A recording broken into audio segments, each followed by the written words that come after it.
नमस्कार, आप देख रहे हैं इंडिया हेड। मैं हूं आपके साथ अनुराधा सिंह। 12 की बात में आपका स्वागत है। रुक करेंगे बड़ी खबर का। भोपाल से एमपी के नेताओं पर केंद्रीय नेतृत्व ने जताया भरोसा। कैलाश विजयवर्गीय समेत कई नेताओं को जिम्मेदारी दी गई है। महाराष्ट्र चुनाव में एमपी के नेताओं पर संगठन का भरोसा। कैलाश विजयवर्गीय, प्रहलाद पटेल और विश्वास सारंग को बीजेपी ने चुनाव में दी जिम्मेदारी। पूर्व मंत्री नरोत्तम मिश्रा को भी महाराष्ट्र चुनाव में मिली जिम्मेदारी। विजयवर्गीय को नागपुर विदर्भ क्षेत्र की जिम्मेदारी दी गई है।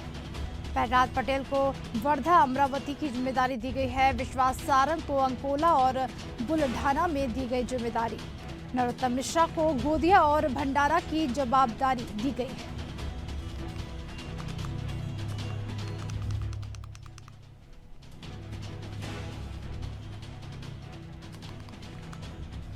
बता रहे हैं बड़ी खबर भोपाल से, जहां एमपी के नेताओं पर केंद्रीय नेतृत्व ने भरोसा जताया है। कैलाश विजयवर्गीय समेत कई नेताओं को जिम्मेदारी दी गई है।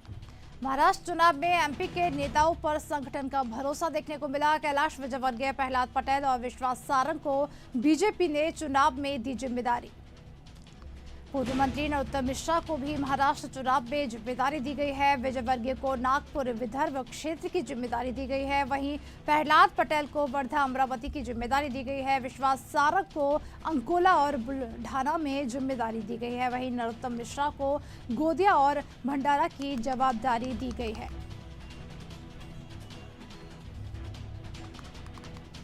आपको बता रहे खबर भोपाल से, जहां एमपी के नेताओं पर केंद्रीय नेतृत्व ने भरोसा जताया है। कैलाश विजयवर्गीय समेत कई नेताओं को जिम्मेदारी दी गई है। महाराष्ट्र चुनाव में एमपी के नेताओं पर संगठन का भरोसा।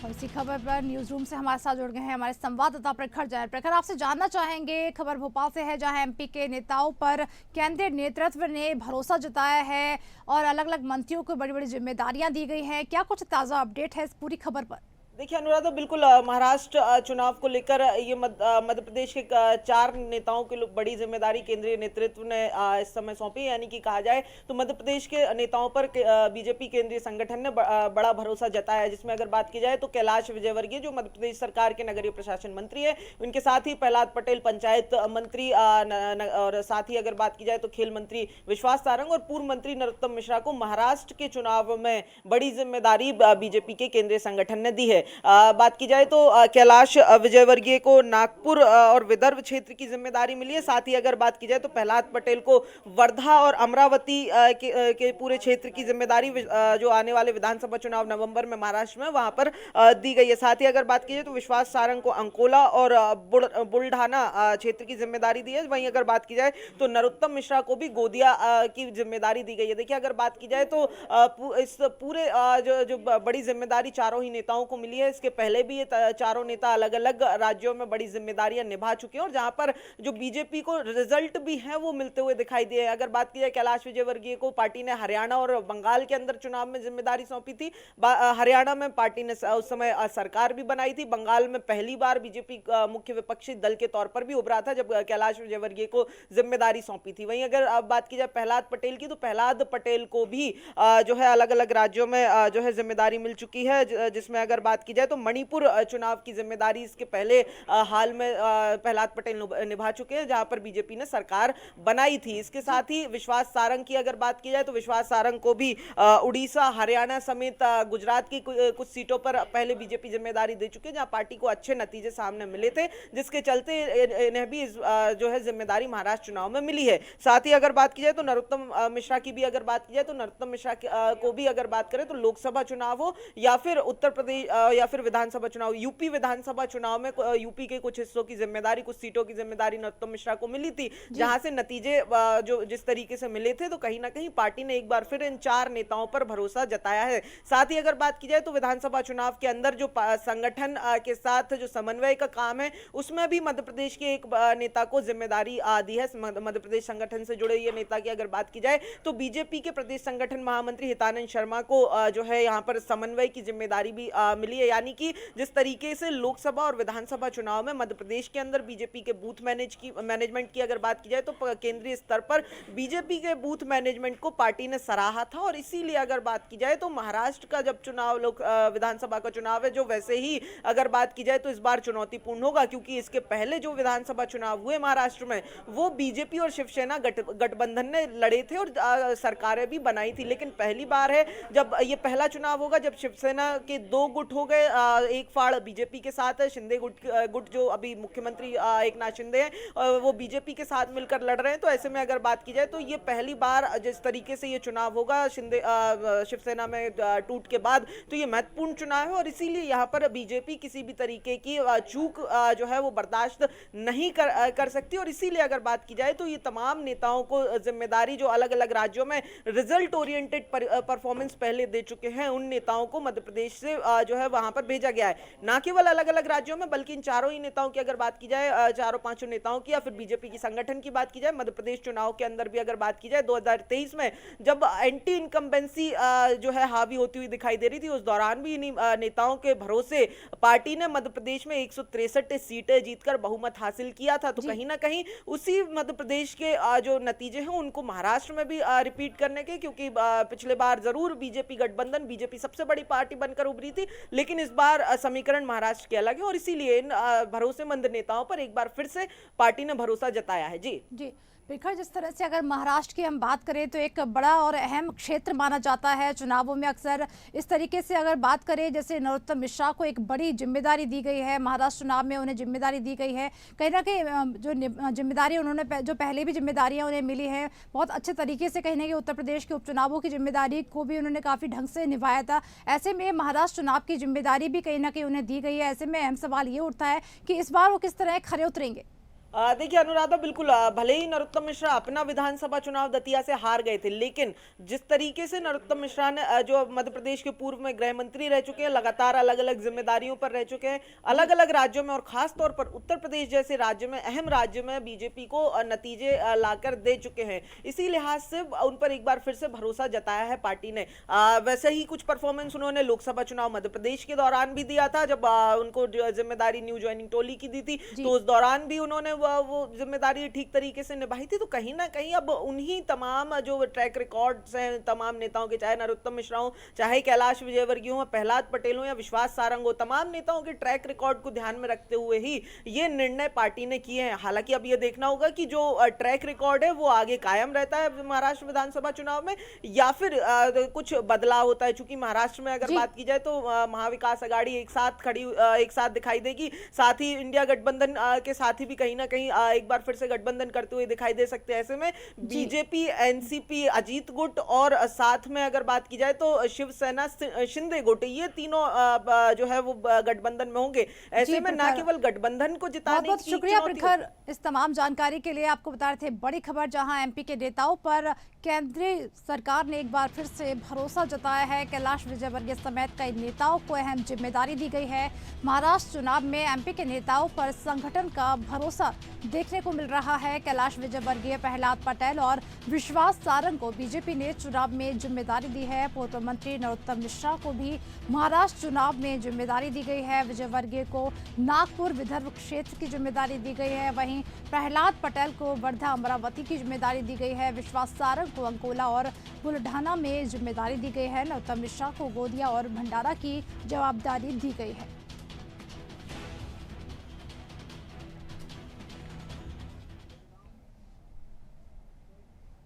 और महाराजगंज के करबहिया बल्ला टोला निवासी के एक परिवार के भाई बहन का कनेक्शन यूपी से बाहर नक्सली गतिविधियों से देखा जा रहा है, जिसकी सूचना पर सुबह में एनआईए की समेत पुलिस, स्वाट और एसओटी की टीमों ने घर पर छापा मारा। बता दें कि गांव का एक युवक जो अब दवा की दुकान को संचालित करता है, वो पहले नक्सली गतिविधियों में शामिल रहा है, लेकिन अब इस समय उसकी बहन इन गतिविधियों में शामिल है और वो घर से केरल समेत कई राज्यों में आती जाती रहती है। इसी गाँव में किराए का कमरा लेकर एक युवक नाम बदल कर रहता था और बगल के एक गांव में निजी विद्यालय में शिक्षक की नौकरी करता था।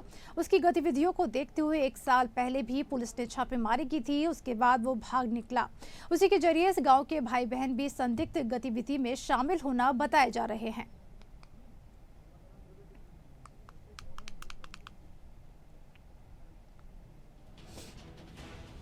महाराजगंज से है खबर, जहां करमैया बल्ला टोला निवासी के परिवार के भाई बहन का कनेक्शन यूपी से बाहर नक्सली गतिविधियों में देखा जा रहा है और कहीं ना कहीं पुलिस द्वारा छापेमारी कार्रवाई की गई है। पुलिस द्वारा 2 संदिग्धों की तलाश भी की गई है। कहीं ना कहीं नक्सलियों से इन भाई बहन के तार जुड़े हुए बताए जा रहे हैं। पुलिस द्वारा छापेमारी की गई है और कार्रवाई भी की जा रही है।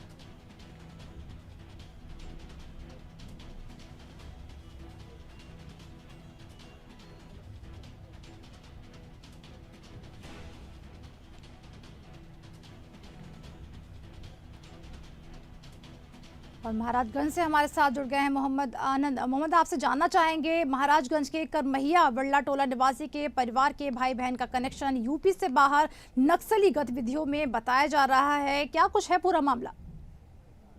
जी अनुराधा, मैं आपको बता दूं, आज सुबह जो है राष्ट्रीय जांच एजेंसी NIA, स्वाट और स्थानीय पुलिस की टीम एक साथ करमैया गांव में छेदी गुप्ता के घर पर छापा मारा है जी। 4 घंटे तक चली इस छापेमारी में दस्तावेजों की गहनता से जांच और पड़ताल करने के बाद छेदी गुप्ता के लड़के जितेंद्र गुप्ता को NIA हिरासत में लेकर मुसहर बस्ती के गांव डोमा पहुंची, जहां पर जितेंद्र मेडिकल स्टोर संचालित करता है।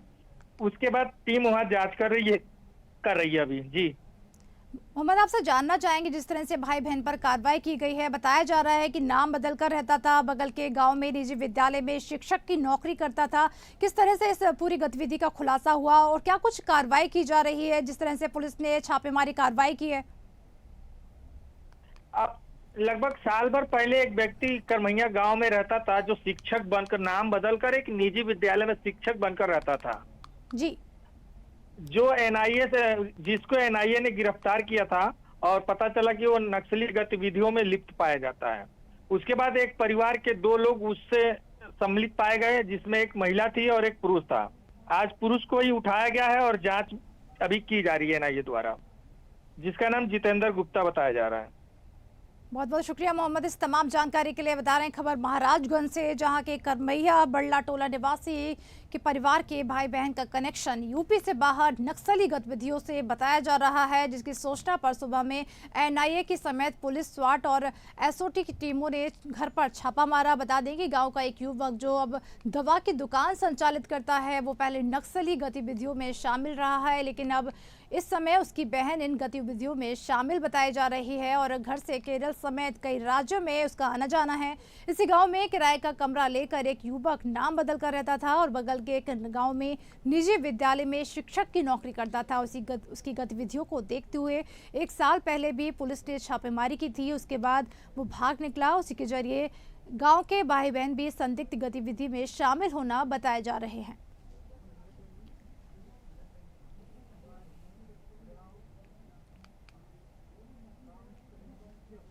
और भाजपा सांसद कंगना रानौत का पुतला फूका गया। बता दें, किसानों को बांग्लादेश बताने का आरोप। भारतीय किसान यूनियन किसान क्रांति का प्रदर्शन देखा जा रहा है। मेरठ अभिनेत्री कंगना रानौत का कमिश्नरी चौराहे पर पुतला फूका गया।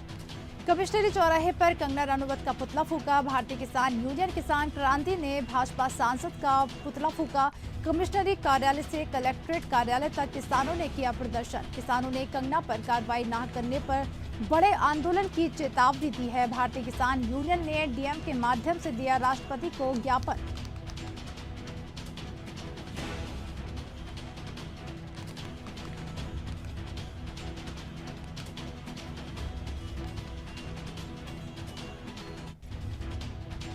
देख रहे हैं तस्वीरें, जहां भाजपा सांसद कंगना रानौत का पुतला फूका जा रहा है। किसानों को बांग्लादेश बताने का आरोप लगाया जा रहा है।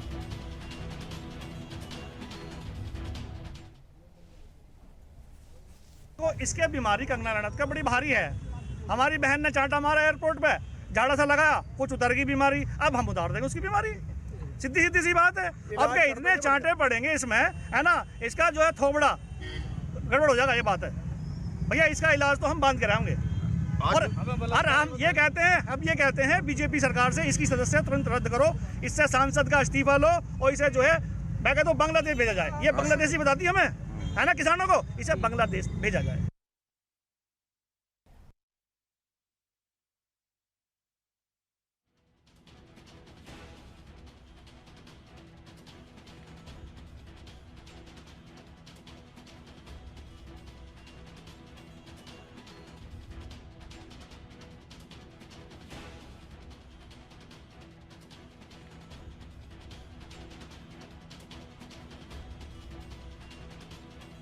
किसानों को बांग्लादेश बताने का आरोप लगाया गया है। भारतीय किसान यूनियन किसान क्रांति का प्रदर्शन देखा जा रहा है। मेरठ अभिनेत्री कंगना रानौत का कमिश्नरी चौराहे पर पुतला फूका गया। कमिश्नरी चौराहे पर कंगना रानौत का पुतला फूका गया। भारतीय किसान यूनियन किसान क्रांति ने भाजपा सांसद का पुतला फूका। आपको बता दें, कमिश्नरी कार्यालय से कलेक्ट्रेट कार्यालय तक किसानों ने किया प्रदर्शन। किसानों ने कंगना पर कार्रवाई न करने पर दी बड़े आंदोलन की चेतावनी। भारतीय किसान यूनियन ने डीएम के माध्यम से राष्ट्रपति को ज्ञापन दिया है।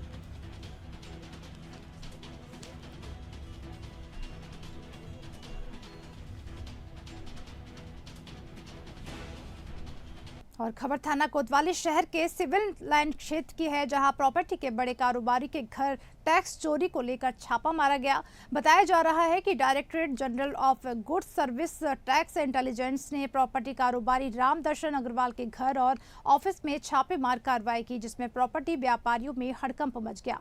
वहीं टैक्स टीम बैग में जरूरी कागजात जब्त कर वापस लौटी।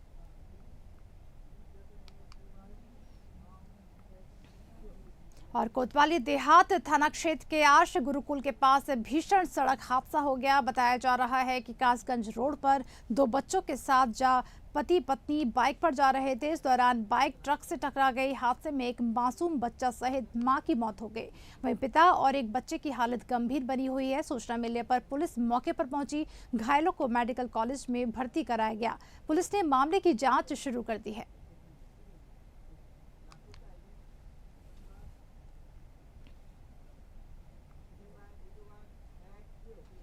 और खबर चकरभाटा के थाना क्षेत्र के कडार से है, जहां करंट लगने से 8 वर्षीय बच्चे की मौत हो गई। बताया जा रहा है कि टीवी का प्लग लगाने के दौरान 8 वर्षीय बच्चे को करंट लग गया, जिससे उसकी मौत हो गई।